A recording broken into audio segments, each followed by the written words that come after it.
চলুন বন্ধুরা দেখে নিই এক নজরে ইউবা সাথী যে অনলাইন ফর্ম ফিল আপ করছি আমরা, তাতে কি কি ডকুমেন্ট লাগতে পারে এবং একটা বড় কনফিউশন যে আমাদের যে ডকুমেন্ট আছে তাতে কি কি ডকুমেন্ট লাগবে এবং তাতে সেলফ অ্যাটেস্টেড লাগবে কি না। সব থেকে প্রথমে আমরা দেখে নিই কী ডকুমেন্ট লাগছে। তাহলে এখানে দেখুন 1 নম্বরে মাধ্যমিক অ্যাডমিট কার্ড, সেটাতে সেলফ অ্যাটেস্টেড কিন্তু একদম বলে দিয়েছে সেলফ অ্যাটেস্টেড, পিডিএফ অনলি এবং 300 কেবির মধ্যে লাগবে।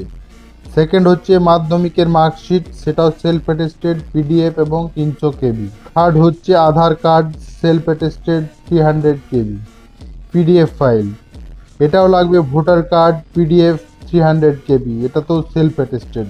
আর লাস্ট হচ্ছে 5 নাম্বার ব্যাংকের পাসবুক, 6 নাম্বার হচ্ছে আপনার এসসি এসটি ওবিসি তাদের যে কোনো একটা সার্টিফিকেট যদি থাকে সেক্ষেত্রে 300 MB পিডিএফ কপি সার্টিফিকেটের লাগে। আর 7 নাম্বার হচ্ছে recent passport size photo, 8 number signature.